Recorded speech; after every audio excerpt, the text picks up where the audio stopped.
Bonjour, bonsoir, na peuple congolais.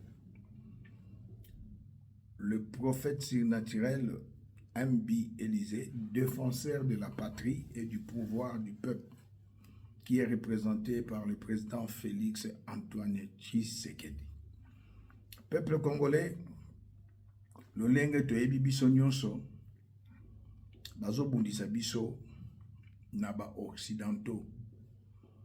Ezali bitumba moko par procuration.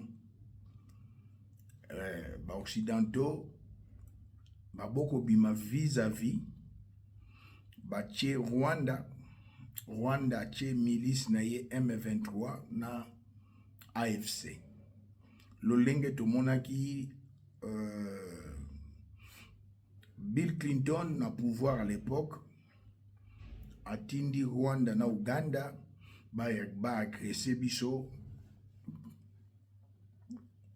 na nzela na AFDEL, milice ya Paul Kagame. Aujourd'hui, dans l'INEPS, peuple congolais, les Congolais le plus en danger, c'est le président de la République. Et menace naye ezali permanent. Danger à président de la République ezali permanent. Alors banguna baye ko kota lisusu na kobundisa ka mwana mboka Jean-Pierre Bemba Gombo.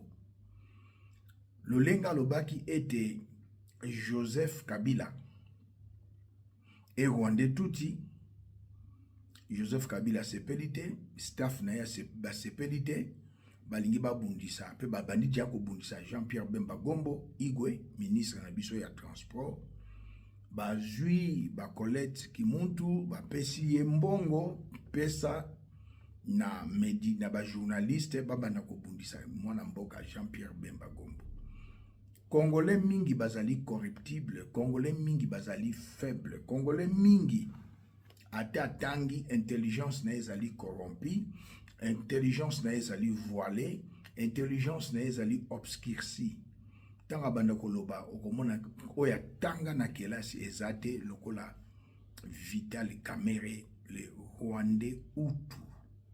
La kisibino na émission euti koleka témoignage pe ezaya solo, il n'est pas de Walungu. Na problème moi comme na Congo soko lobi vérité ya mutu ekolo na ye babandi ko finga yo ba ekomi problème. Mais nous pour na biso to kangaka munoko te. Na ebisi peuple congolais yebaki te. Le président Museveni, il est rwandais touti. Ayana Uganda à l'âge de 6 ans. Boniface Bianima, Rwandais touti, oyazalaki mokonza communauté rwandaise na Uganda, ye mutakolisa ye, azui na mwana na ye ya mwasi bakimi na maki. Lelo, il est là, président ya Uganda. Mais c'était Rwandais touti. Le président qui est au Kenya, c'était Rwandais touti. Babotoli l'Afrique de l'Est, ba nourrir, ba leisa empire ima ba yesiko ko bundisa Congo, peuple congolais. Toutefois, na rappela kabino, je suis un officier de renseignement, nazana na demiap. Les loyo nazana service et intelligence na contre-intelligence, c'est-à-dire service secret. Demiap, ANER, CNS, et ça, service et renseignement. Alors, peuple congolais, le danger est permanent contre notre président de la République. Avant résolution, il y a 2773, ils allaient réaliser Organisation des Nations Unies et PC Angona accord il y a Luanda, na accord il y a Nairobi. Nairobi, ce sont les nilotiques. Accord, il y a Luanda, Sadek, Bitumbe Zaliwana. Malgré les sanctions, France a sanctionné, Belgique a sanctionné, Angleterre a sanctionné, ils ne sont pas contents. Ils veulent toujours réaliser leurs rêves, la balkanisation de la RDC. Et l'homme à battre, c'est le président Félix Antoine Tshisekedi. Peuple congolais. Nalobi Sarabino, pena zonge la Kango, c'est pas la tautologie. Président Félix aura sali libunga. Pour exemple, Moutunga, pena salaka libunga, quoi que serviteur de Dieu. Oya salaka libunga, te ce n'est que Elohim notre Dieu. Nakoye pisaye. Soka sali bolamu, nakoye pisaye. Lelo Joseph Kabila Zako nié qu'il n'est pas rwandais. Tiens rwandais tout, de père et de mère. Biso na demiap. Tozwaka maman na yo.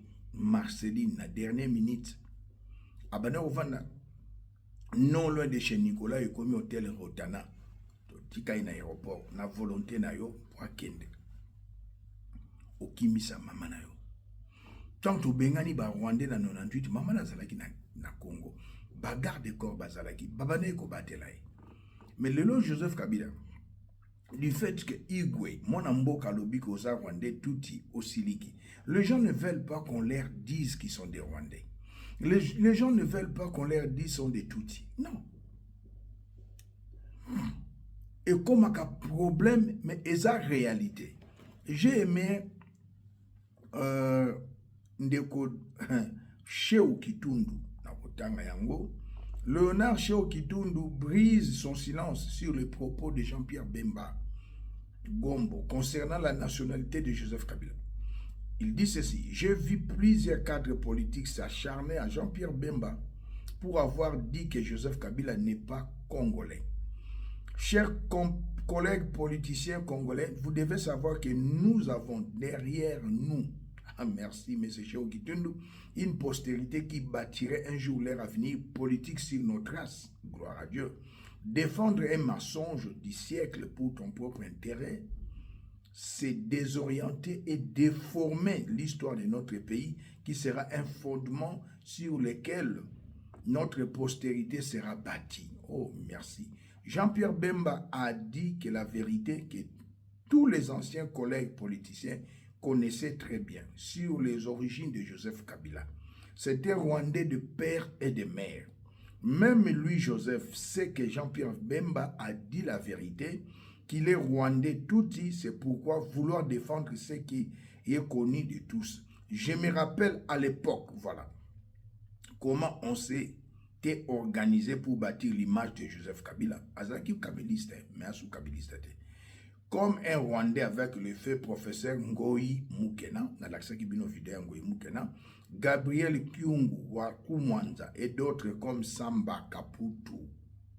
C'est moi qui aurais donné l'idée à professeur Ngoyi Mukena pour monter un film documentaire avec quelques personnes qui ont donné les témoignages à déclarer devant les caméras pendant les documentaires. Au monde de s'il vous plaît, nous avons une postérité à sauver alors que soyons un peu conscients de cela. Mais c'est Sheo Kitundu, à l'objet vérité. Il a travaillé plusieurs années avec Joseph Kabila. Les gens croient que ceux qui ont qui Joseph Kabila, c'est comme si c'est son enfant biologique. Moi, on peut biologique à Koko Kabonanaï, moi, on peut biologique à Koko Balukelayo, moi, on peut biologique Koko Kabonanaï, à Koko Kobomayo. Tout le monde, Joseph Kabila, fils adoptif. Pour les lieux comme le col à crime, mon coboy, Azadakina Joseph, Sheo Kitundu sali déclaration. Ndekorabiso, professeur Bouchab, il n'est à la souna Joseph Kabila. Ndeko Azalaki ministre à médias, porte-parole à gouvernement, attend à Joseph Kabila. Lambert Mende, à la souna Joseph Kabila. C'est ce que nous devons comprendre, peuple congolais. Donc, ce qu'on lobby que Joseph est rwandais, ça devient un problème. Mais il est rwandais. Moïse Katumbi est zambien juif. Il n'est pas congolais. Kamere, il est rwandais Hutu. Tolobate.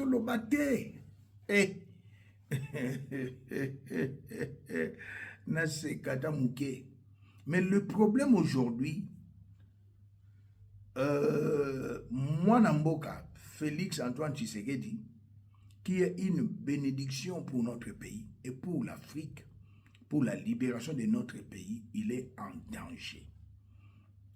Et son danger à Zanango est permanent. Résolution 2773 est commis. États-Unis, les 15 pays membres de lobby, mais résolution ils a exécuté nyonso te bato mosusu bazokende cesse bazosoutenir toujours les Rwandais tout Paul Kagame un mois yango nous risquons donc na deuxième mois troisième mois pour balingi nini ba éliminer le président. Je parle balingi ba éliminer le président. Na mokili ndeko lingaka pe moko vandi 1 heure du temps 2 heures du temps seul tu regardes pas la télé on va nous karaboy en train de réfléchir. Dieu qui a créé le ciel, la terre, la mer, tout ce qui s'y trouve, il a dit je suis la réflexion. Nous devons réfléchir profondément dans le Congo. Les hommes intellectuels, les hommes intelligents, dont l'intelligence ne sont pas corrompus, voilés ni obscurcis. Bateau balingara banalise, bateau balingara osali vidéo pour opesa ba révélation lokola kulutu Honoré Ngwanda paix à son âme. Lokola kulutu professeur Tchakudia, un monument, une bibliothèque. Naebi, je crois, je parle et j'assume. Kulutu Honoré Ngwanda akenda me babiloko na etikala. Tchakudia za monument biloko na ezali. Lelo ngai sur le pas de Kulutu Honoré Ngwanda, Kulutu professeur Tchakoudja. Peuple congolais, ne pas aimer les présidents, ce n'est pas un problème. Mais kolinga mabe na été, kolinga pe alongwate, kolinga pe kufa na été, parce qu'azali muto nzamba chelibiso. Je vais vous expliquer des choses. Peuple congolais. En 1959, babot na biso bakendaki na table ronde. Mon père était membre à Kendaki. Tumba, Marcel Wantumba, Wamutombo, à Kendaki. Bande Konanga, élection Salama Liboso en 1960, Ezalaki, ba député, ba représentant à peuple. Et si ba bongisa qui n'a pas belge, n'a pas américain, pour président, Patrice Emery Lumumba a la présidente. Azalaki majoritaire dans l'élection, a gagné qui? Abimaki Moto Yambo, mais il s'est retrouvé premier ministre. Oyalanda qui est Ayekobima président de la République. On bofuna fongoli peuple congolais. Président Kassavubu azalaki président à RDC na volonté à peuple té. Pourquoi il n'était pas majoritaire dans le Parlement? Je réponds. Président Kassavubu azalaki président de la République na volonté à peuple té parce qu'il n'était pas majoritaire dans le Parlement. Deuxième président Tozwaki Mobutu asali coup d'état. Azalaki volonté à peuple té mais volonté à américaine à belge. Deuxième président. Troisième président Laurent Désiré Kabila. Aye na ba Rwandais Afdel. Ba komina Lubumbashi a s'autoproclamé président de la République. Ce n'était pas lui, Afdel, Baronde Balingabacha président. Ce n'était pas la volonté du peuple. C'est sa volonté pour dribbler Naba Rwandais. Tout Chobayaki Naye, c'est pour que un jour, à Benganabango, c'était bénéfique pour le peuple. Mais il n'était pas la volonté du peuple. Troisième président. Quatrième président, c'est le président de l'occupation rwandaise, Joseph Kabila. Laurent Désiré Kabila est mort. Balobina, Mwenze Congolo, son neveu à la présidente Boy, Kagame a tué Joseph Kabila. Président d'occupation pendant 18 ans. Il n'a pas construit une université, a tongi école Mogoté, a tongi l'autre côté, il est venu détruire l'armée et la sécurité et détruire le pays. Joseph Kabila, que vous voulez qu'il revienne, il ne reviendra pas. Jamais. Il y a un cinquième président. Il y a eu des élections libres, démocratiques, pacifiques. En 2018, le président de l'occupation était là. Nanga, c'est lui, le président de la CENI. Peuple a voté qui? Tolobate a voté président Félix Antoine Tshisekedi. C'est la volonté de Dieu à travers le peuple congolais. Le premier président Oyazalaki élu démocratiquement au peuple Linga, c'est Félix Antoine Tshisekedi.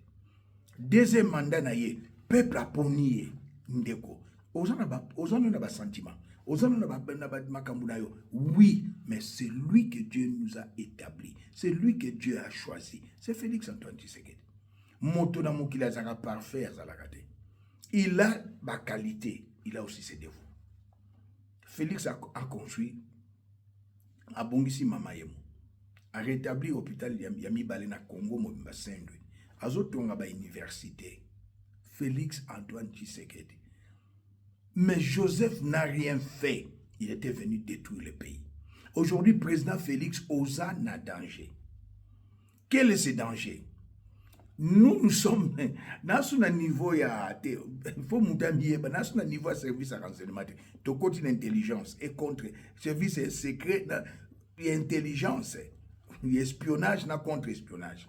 Tu as une vidéo, tu sais qui le petit ici, comment il s'appelle, qui a bomi Laurent Désiré Kabila. Le nom viendra. Il a bomi Laurent Désiré Kabila. Et ce qu'il a tué, c'est Nani Edi Kapenda Beti Massasi, Petit Koufi. Le lot, président vivant. Les petits là, les noms m'échappent. Abomaka, président Laurent Désiré Kabila. Mais le président Félix est encore vivant. Basali mise en scène. Comme autant à combo ya mutu moko na présidence. Président Ebi Komba Mutuana. Balingi sikoba lo bake yende. Soki basali kuna bango. Babomi président de la République. Ezande ye muta bomi président. Non, le kuta. Toti que la bine se passe. Biso bata direction. Y intelligence privée. DIP, toti que la bino espace T. Toujours en dabino, donc les petits là, azalaki innocent. Oyo, Edi Kapenda Bomaki. C'était un innocent. Les lobby basent sur un innocent. Et ça, mode opératoire yaba rwandais. Un innocent, congolais de père et de mère, comme le petit là, azalaki pe congolais de père et de mère, babimi siye, balobi, tala mutoyo, alingi, asala président mabe, botala bo, nyonso, ezali mise en scène. Théâtre yaba rwandais. Je vous ai dit, le président a des ennemis, à l'extérieur comme à l'intérieur du pays. Mais aujourd'hui, à travers l'émission Babandi, il veut décharger certains ennemis qui sont au pays. Ce qui est ennemi à l'extérieur, Yamboka, c'est moins dangereux. Mais ennemi au Boliaka, Bomelaka, Botambolaka naye, Bobenganaka, Azana Mboka, ce sont des ennemis là qui sont très dangereux. Balingi va décharger ennemi moko mibale na kofongolate monsieur le président. Soki balobi mwana mobalo abomaki président Laurent Désiré Kabila pe ba betie Masasi lelo bokomi ko changer obandi ko ba benga kango comment dirais-je babandi ko loba président soki lelo kufi ceci cela ba pointer batu to ba pointer mutu. C'est un innocent. Herman Cohen, un Américain, alors qui président de la République, Félix Aza, un fin stratège. Président a Kosakite, a Lingaki peut abungiso makanicité, il sait qu'il avait dit et vrai. Président Félix Tshisekedi, c'était un fin stratège. Il est plus intelligent que M. Kamere. Malgré Alobaki, Atanga Banina, tu peux étudier, tu peux parler la langue de Voltaire, mais tu n'es pas intelligent. Peuple congolais, le président Félix Antoine Tshisekedi est en danger. Et danger wana eza permanent.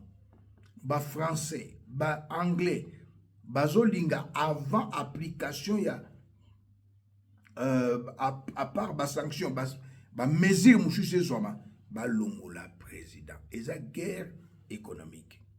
Pour bayebi que ce président signé un contrat aux États-Unis, la Chine est là, bango européen, bazangi gâteau. Ba histoire en boca. 50 ans après, Europe a banoko kita. Il faut toujours na Congo. Président de la République. Ba théâtre bazo sala na présidence. Je ne veux pas citer le nom aujourd'hui. J'en ai cité plusieurs fois. Je ne veux pas que ça soit la tautologie. Babaniko bimisa, batumususu, balobake soki lelo président kufi mututel te distraction na toboyango toyebi benemi ya président j'avais cité les noms et na yeba président benemi ya président ba yebani première personne c'est Paul Kagame na basusu basango bakamere batunyo surtout bazana kati. Il n'y a pas épargné même une personne. Mission d'Angana qui s'acquitta benemi à président Félix Antoine Tshisekedi à l'extérieur du pays comme à l'intérieur. Alors le lo babandi koye la bin biso le lenge baloba qui mwana mbalo le petit là a tué Laurent Désiré Kabila. Pourtant ce n'était pas lui, c'était un innocent. Oh babandi ko lakisa biso azape innocent. Mode opératoire ba Rwandais turoyo eko simba kate. Cheo Kitumbe était avec Kabila, Azasunaïté, Mendy était avec Kabila, Azasunaïté, Azasunaïté, professeur Bouchard était avec Kabila, Azasunaïté. Donc, le peuple congolais a la pris dans. Je vais vous dire une histoire.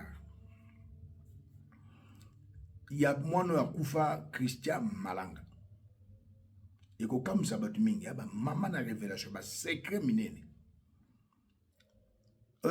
Christian Malanga à côté de Kinshasa par Brazzaville. Qu'on ne vous trompe pas. Sassou était au courant. Les Français bazalaki au courant. Les Belges bazalaki au courant. Et parenthèse, Christian Malanga a été reçu par le pape. Na qualité nini. Vatican salaka coup d'état. Il était reçu par le pape tant qu'on a Joseph Kabila na pouvoir. Christian Malanga est venu. 5 complices. La démarche nous c'est pas pour la paix avec Félix, c'est pour une autre personne. Et Christian Malanga Boyogaki, un dimanche à Kei, Babeti Massa, c'est pas Kamere. T'es plein Zalaki Boy. Christian Malanga Ndeng solo Laki, Kamere na Kati, 5 na Kati, certains officiers supérieurs, généraux na présidence, avec na solo, c'était Christian Malanga Aya un lundi. On a parlé de la nation à Boma président. Et qui serait le chef de l'État à cette époque-là, la période où Christian Malanga Boma Fachi, c'était Vital Kamerhe. Il est dans les coups. Et Balingaki, bon, si président il y a Sénat, plan était déjà établi. Tant que Christian Malanga a la coup, Babomi président du Sénat, moyen basa la sous et le côté, Bachi président de l'Assemblée nationale, Vital Kamerhe. Yo, Baba, na ben encore Baba, le président du Sénat, tu ne fous rien, tu manges là, tu bouffes l'argent de l'État. Le premier ministre, tu bouffes un bon à l'État. Kakaboy, ça m'a dit qu'on dépend à Dani Banzamou, tu as présenté que pas président, tu ne fous rien. Pendant que bateau bayi msala, bateau bazo travailler, bazo bimsa ba révélation. Moko na bango kominga, l'homme invisible. Moko nzama pinga M majuscule. Siko zali nzamba pambola. L'homme invisible na Paris nzamba a pambola. Na bandeko mususu, il y a direction d'intelligence privée nzamba pambola bin. Les gens s'étonnaient comment Christian Malanga que bête massa c'est pas et pas Kamerhe. Christian Malanga ne voulait pas. Kouane Salama. Kamerhe, président, il est chef d'état-major général. Aïbek Kamerhe, c'était un caméléon à Kobomaye. Il y a raison pour laquelle Christian Malanga était parti. Un, Abébi Saki plan, c'était le plan de Dieu. Bible le te feront la guerre, ils ne te vaincront pas, car je suis avec toi pour te délivrer. C'est que Nzamba a délivré que Félix. Former des projets, ils seront anéantis. Donner des ordres, ils seront nuls et sans effet. Oh, nous avons se liguer contre eux, nous avons confondre. Nous avons confondre qui Kamerhe, Basango, Bas Français, Bas Belge, na Christian Malanga, na certains généraux, colonels, na présidence. Na Batumusus, na Bunanga Bakombo. Oh, peut pas généraux, na beaucoup longtemps Bakombo. Non, dans na Bakombo. Mais na Mouté Manangezali, na bateau, baïb masolo, baïbi bateau. Alors, Christian Malanga vendait à l'habitude, ngana sa la coup. Pour Kamerhe comme président, il voulait anticiper. C'était en faveur du président Félix. Il fallait qu'il y ait le lundi comme président Félix. Et le même lundi, président Vital Kamerhe comme président de la République. Christian Malanga, moto, Dieu a permis à Kenda qui peut boma Kamere pour yatika la président makambo baluki. Il y a des photos, vidéos, na photo bomona canot rapide na mai na pembe na parlement na parler de la nation. Bakangi batu ole bakende na bango net ba yebi ke complot na bango yebani ba beta batu masasi tata mutaza vivant, c'est une infraction même na pour ma président et si vous désarmé. Et Christian Malanga, peuple congolais, je vais vous dire une chose. Bakang ba beta re masasi boyete. Tant ba moun amoni batu na ba kufi atika ba arme na ye à protéger son fils biologique à tuna bateau ba ko bete masasi. Toyokana ki boyete. Nana lobina bino bo kamanga. Ba boma Christian Malanga après l'avoir désarmé. C'est une infraction. Bokanse ba trace eko kendete tozana makambu tout ya Christian Malanga. C'est toi Kamere qui voulait que ba boma président Félix pour comme président. Et Kamere, monsieur le président, ozana mode opératoire na yo, mozan zambete. Monsieur le président, banguna na yo, basango, na ba mususu na otanga ba kombote, na ba oba ya libanda, na ya intérieur, bazape na mode opératoire na bango. Soki ba devancer yo. Po siko ba bandi koloba. Baba no tanga batu na présidence. Batu na bazo tanga ba kombo na bango balobi ke bangonde. C'est le président Koufi, eza bango, mais eza bango te. On tanga kombo te. Eza bango te. C'est Paul Kagame. Et babandi ko la pouvoir, mousika ba ko échouer. Kamere ne veut pas que Joseph Kabila soit azonga soit pouvoir. Lui veut qu'Aza la pouvoir. Il dit que Joseph c'est un imbécile, il n'a pas étudié. Ngam na zuba diplôme tout ça, n'a fona soit pouvoir. Kamere azali na fina logique ya Paul Kagame te. Pour Kamere azana logique ya Joseph Kabila na Moïse Katumbi te. Kagame Vital Kamere Rwandais Hutu azana logique ya basango. Yango bomonaki ndenga yebisaki Berande. Boyete toyokana tosangana gouvernement union nationale bakeno to bengisa ba Rwanda na ba Burundi na ba Uganda. Donc Kamere alingaka Félix Antoine Tshisekedi était notre président. Et monsieur le président Kamere azana logique ya ba sango, azana logique ya ba français, azana logique mususu ba Kagame ba Kabila na ba msu bazana intérieur ya bazana président bazana logique mususu bazo bundana ezana avantage na yo. Alors kolobaki ce qui président Koufi c'est tel la présidence ezana ndenge bakosana ki mwana yo makambo oyo Edi Kapenda bomaki yango na websa monsieur le président soit à disposition mode opératoire na yo oza libre. Na lobaki no chaîne à commandement depuis Bukavu à Goma ekoyi tilelo eloko mokote mais oyo komisiko balingi basala mabe ezali eza pene balingi basala yo mabe po ba moni ke bitumbo yo bakoma tiki sasa bazwa batu ekozala moi temps balingi basala yo mabe c'est-à-dire cela signifie ba assassiner yo. Oui monsieur le président balingi ba assassiner yo pena kati mode opératoire au Kagame komina yango na benemi na na tanga ba kombo na extérieur ya mboka na intérieur tous tes ennemis muta kolongola zate balingi ba bomayo ba bandis ko bimisa neti ba bimisa kombo mwana oyo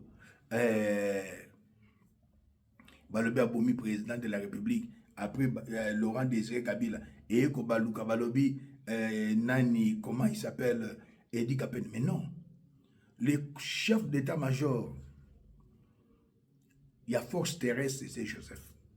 T'as la théâtre, t'as la mise en scène. Il a désarmé les militaires, il y a province à Villa Kinshasa. Il a pris l'avion pour le Lubumbashi. Pour Balobaki, il y a Zanakati.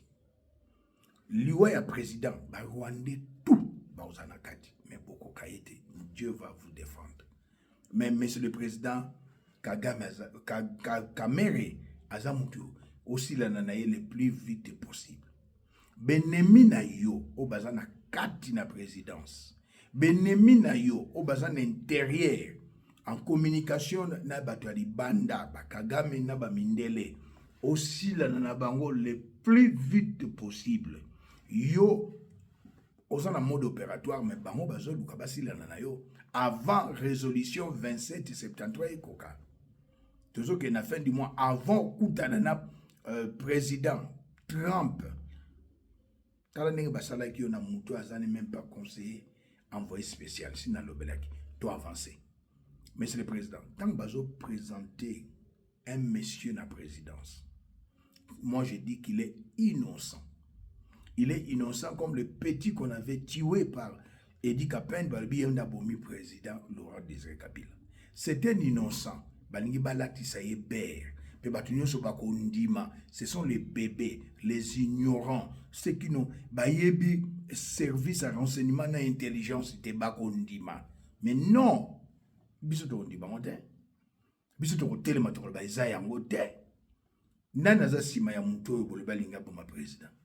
sont des Rwandais. Ce sont seulement des Rwandais. Les Français bazate, les Anglais bazate, les Belges bazate. Il a fait une parenthèse. Raison, monsieur le président. Naloba kinayo. Bakoluko, babomayo, bakolukayo, na osali crise malade, komekate, kokende la France, la Belgique plutôt. Europe mumba kokende te.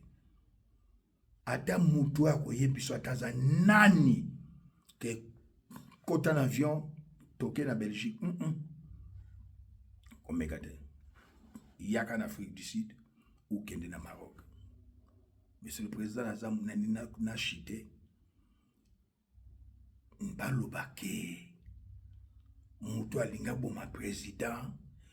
Nanu babomi yote. Complot na bango si ba lambi. Biso batu ya réseau d'intelligence privée to détecter bango. Ndenge basala ki Laurent Désiré Kabila ndenge basala ki yo. Oh, moi, je suis président Nzokande Yete. Edi Kapendi Nzokande Yete. Joseph Kabila Zanakati. Le Rwandais tout immigré clandestin. Okozonga kana RDCT. Mboka ya biso eza ya yote. Tu es un Rwandais tout Joseph Kabila. De ton vrai nom Hippolyte Kanambe. Okozonga kate. 18 ans, université Zate. 18 ans, hôpital Otonga Ezate. Mais notre premier président, Kassavubu, 4 ans Pamba, Yenda Tonga IBTP, l'Institut supérieur, ISTA Mobutu, l'Institut supérieur Mingi, à travers le Congo, Mobutu, Yo Tonga et l'autre côté, na 18 ans, tu n'as rien fait. Ozonga, pour Congo, comme on a Kiboumbu, Yalibela, même Dieu, les justes juges, Dieu ne permettra pas Kagame et les autres mboka. Non. Ekosimba kate. Même histoire basalana Laurent Désiré Kabila Bolingo Salango président Félix. Bobandi a dénoncer à l'okuta. Oyebi muta sali renseignement tant zoloba ou basali ba service intelligence tant zoloba. Vous comprenez que muto yo bongo de zoloba yete. Mais muto avandi ne kaka. Bazuma lo babache na munoko. Même à un verbe, je donne l'exemple quoi petit au peroloir. Ba pesio, mais au lieu bien goté, au rolamba ngot bien té, mais muto a ça la service. Moi je suis criminologue de formation. Criminologue de formation. Chef ya de nazalaki na département na direction renseignement na demia na ebi masolo l'autre comme na service et espionnage et contre-espionnage, raison pour laquelle je demande monsieur le président Moutal Lobanaote que non demia extérieur aner extérieur CNS et ça service à renseignement service il y a espionnage secret et ça na Congoté. Le président François Mitterrand en 1981, avec le premier ministre, le ministre de l'Intérieur, Charles Pasqua, on est Basalaga DGC. Basalaga depuis France, 5e République, Basalaga na DESTI, service à renseignement. service à renseignement et à poumon ou âme et à armée. Mais service secret et à la colonne vertébrale et nzoto. C'est une colonne vertébrale y a mouté baby chaise roulante. Tout ça dans côté. Il y a un bayaki na ba Ronnie Jackson ba okuta na yo yambié pour service secret sur tout ça là qui dans Toronto yeba. Lelo Kamera a décidé na ba sango baboma président Félix Antoine Tshisekedi avant États-Unis avant de sama solo na ba contrat. Kamera a décidé à rater président avec Petro Yonani Christian Malanga. Christian Malanga n'a pas voulu que yo comme président ya wa pas boma yo. Yo yebi Kamera ba sango boyebi France Sassou yebi. C'était lundi président yeba à Kocha Bomi obimi président de la République. Christian Malanga chef d'état-major aboyaki yango yaki pa bomayo. Pongole boyeba lelo vérité. Nous avons un serpent au Congo. Parmi tant d'autres serpents au bazan la présidence. Tous sont des serpents avec Kagame, Basango, tous. Vous êtes les ennemis du président Félix, président Félix Antoine Tshisekedi. Vous êtes les ennemis du peuple congolais et de la République. Parce que c'est nous, le peuple, qui avons voté président Félix 73,34%. Aujourd'hui, si Félix meurt, ce n'est pas le délige. Et cause à la coûte collègue à délige. Et cause à la coûte collègue à bateau Titanic. Toko la moukaka le loté. Ato lingaka na yo yete boya babomaye. Ato lingaka na yo Félix te boya batona bazoya bakota. Batomboli na hôtel Serena drapeau ya Rwanda. Fimbu eza na Goma. Bazo beta ba Congolais, bazo boma ba Congolais, bazo violer ba Congolais na ba Congolaise. Bazo violer na mibali. Bazo botela bandako, bazo botela ba mituka. Wana Goma Bukavu, boso bakotikine. Ozandene. Na 97 j'étais là. Tous les maisons de Mobutu c'est ba botola. Ba mituka ekenda Rwanda.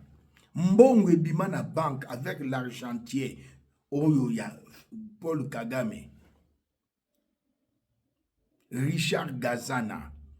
Il a représenté la Rwanda na Nations Unies. Mais bakabwana biloko nyonso ebima na banque Richard Gazana kenda na yango.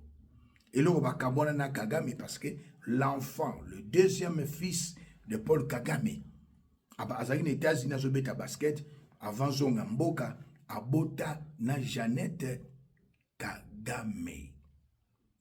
Donc balingaki baboya Jeannette Kagame, c'est Museveni qui a intervenu parce que Museveni il est très dangereux que le gars Paul Kagame. C'est Museveni qui a formé Paul Kagame. Paul Kagame était na Ouganda. Akenda avec passeport ougandais cause de formation na États-Unis. De son retour, il était le chef de la sécurité na Ouganda avec passeport ougandais. Azongi mboka na Rwandais. Museveni resté en Ouganda, il est rwandais tout de père et de mère. Celui qui est na Kenya, rwandais tout de père et de mère. Mais c'est le président qui a disposition pour Paul Kagame. Qui a disposition pour Basango. Na benemi nyonso na yebisaki yo pour l'intérieur ya mboka na biso. Complaisance à la terre, monsieur le président.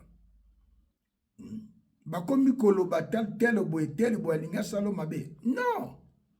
Non. Non. Non. Balingi ba embrouiller piste ya ba acte balingi ba sala ba bomayo. Pe baloba to yebisaka bino nini? To sala ki ba émission, batu boy balobaki eza mutu boy te, eza mutu wana te. Ezali Paul Kagame. Nabe nemi na yo bazana présidence. Et de l'autre côté, Basango na monsieur Vital Kamerhe alingi a devancé Kabila na Kagame pour Yokufa. Mais c'est le président Tangu Yango na sur la vérité. Batu bayeba kiteke na ku oyo Christian Malanga lingaka sala. Le président Ningabozala Vital Kamerhe, Christian Malanga Boyaki, Yango akendaki le dimanche Pourtant, c'était le lundi, Baboma le président. Kagame, Vital Kamera comme président. Et l'autre, bazo préparé siko. Kabila bazana plan na bango. Basango na Vital Kamera baza plan na bango. Divisé. Soyez prudents. Mais c'est le président Félix Antoine Tshisekedi. Boko kate. Mabongis na bino on antuebi mode opératoire na bino. Hein? Bon, Mbouya qui battu Joseph Kabila. Et Pétio a bomi Laurent Désiré Kabila. Pourtant, ce n'était pas lui. Les Pétio étaient fidèles à Laurent Désiré Kabila. Au Baza, Babandi ko cité Bakombo. Battu la Baza fidèle na yo président. Et conscience na yo yebi. Peuple congolais, nous sommes là. Chaque fois que tu as les gars, c'est une vérité. Debout congolais, sauvons les Congo. Tangouzi Foueni. Du Badiakou Kumbana. Saï Inenea. Tango et Koki. Le lézard samedi. Nangola Nzambe, ce qui te recoute le samedi le 29 mars 2020. 25. Nanzambo abatelaka. Oya pesa kape manabomo. Isoka pata libiso. Tokomona na lobi dimanche. Les 30. Maintenant, au sein na peuple congolais, bokata vidéo mike na ba parti mususu yo komona journaliste nyonso publier yango. Ndeko peso ko zu vidéo changer titre au na YouTube na yo, c'est important. Le président danger est permanent, mais baza décider soit assassiner soit ba les locaux azo aken na Belgique. Pour une Belgique, médecin a dit non, Belgique, basana conflit diplomatique, bengani ambassadeur zongio ya zongité, ezali théâtre, monsieur le président. Belgique a besoin de contact na bangona ba Rwanda, relation diplomatique na Rwanda te. Basali yango yonde mutoza visé pour qu'il des soins. Président qui n'a sous soin na Belgique te. Afrique d'ici des alliés Maroc et ali. Ko photocopie à vie ezalakate. Monsieur le président, ce que nous avons le besoin de l'âme à l'ingio. Ce que nous avons le besoin de B à l'ingio. Vous êtes très intelligent, collègue Kamere, collègue Banguna na mingi. Peuple congolais, tous ceux qui prennent mon collègue lelo. Na boli wanzambe to monani. Merci.